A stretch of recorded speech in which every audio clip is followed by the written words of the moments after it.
Assalamualaikum warahmatullahi wabarakatuh. Saya Tiara Ilmi Fadila dari kelas 11B. Di sini saya akan mempresentasikan tentang Perang Salib. Perang Salib adalah serangkaian perang agama yang terjadi antara abad ke-11 hingga abad ke-13, terutama antara umat Kristen Eropa dan umat Muslim. Tujuan utamanya adalah merebut kembali tanah suci, khususnya Yerusalem, dari kekuasaan Muslim. Perang ini memiliki latar belakang yang kompleks, mencakup aspek keagamaan, politik, ekonomi, dan sosial. Latar belakang terjadinya Perang Salib adalah pada abad ke-11, Yerusalem berada di bawah kekuasaan Muslim Seljuk Turki. Kekaisaran Bizantium yang Kristen Ortodoks merasa terancam oleh ekspansi Muslim dan meminta bantuan kepada Paus di Roma. Menanggapi hal ini, Paus Urbanus II pada tahun 1095 menyerukan Perang Salib dalam Konsili Clermont. Ia mengajak para bangsawan Kristen Eropa untuk berangkat ke timur dan membebaskan Yerusalem. Seruan ini disambut luas karena dibumbui janji pengampunan dosa dan motivasi ekonomi seperti tanah dan kekayaan. Tujuan utama Perang Salib adalah keagamaan, yaitu merebut kembali tempat-tempat suci umat Kristen di Yerusalem. Selanjutnya ada politik, memperkuat kekuasaan gereja Katolik dan memperluas pengaruh Kristen. Selanjutnya ada militer, yaitu membantu Kekaisaran Bizantium melawan ancaman Muslim. Selanjutnya ada ekonomi dan sosial, yaitu kesempatan bagi bangsawan dan rakyat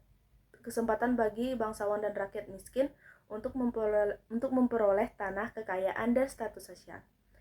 Rangkaian utama Perang Salib adalah Perang Salib pertama, sukses bagi pasukan Kristen Yerusalem berhasil direbut.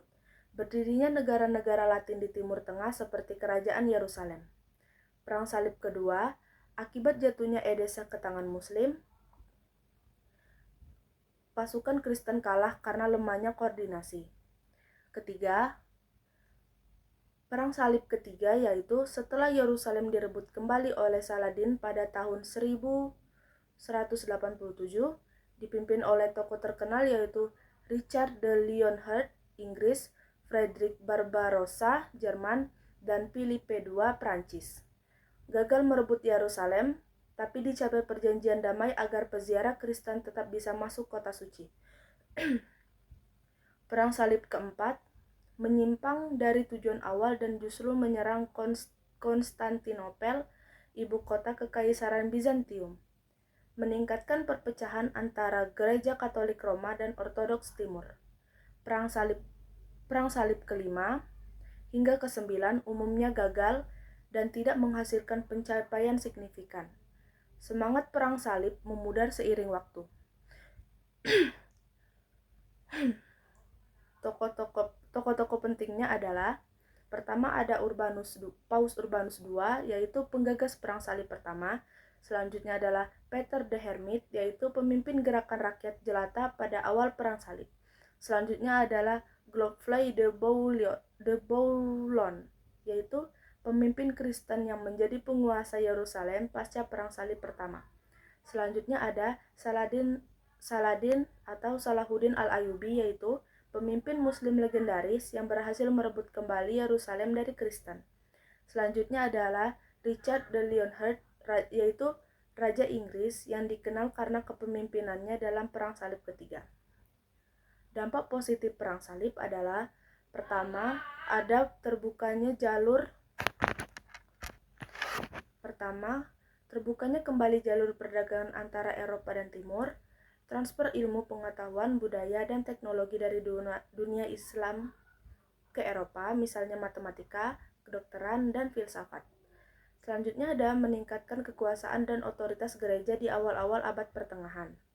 Dampak negatif dari Perang Salib ini adalah jutaan korban jiwa, baik militer maupun sipil. Selanjutnya ada permusuhan berkepanjangan antara umat Kristen dan Muslim, bahkan hingga masa modern. Selanjutnya ada kerusakan hubungan antara gereja Katolik dan Ortodoks, dan eksploitasi dan kekerasan atas nama agama. Jadi kesimpulan dari Perang Salib ini adalah konflik besar yang mengubah sejarah dunia, tidak hanya secara agama, tetapi juga secara politik dan sosial. Meski dimulai dengan niat religius, perang salib akhirnya berkembang menjadi perebutan kekuasaan dan kepentingan duniawi. Warisan dari perang salib, baik positif maupun negatif, masih bisa kita rasakan hingga saat ini, terutama dalam hubungan antar agama, geopolitik, dan warisan budaya antara timur dan barat. Sekian presentasi dari saya akhiri. Wassalamualaikum warahmatullahi wabarakatuh.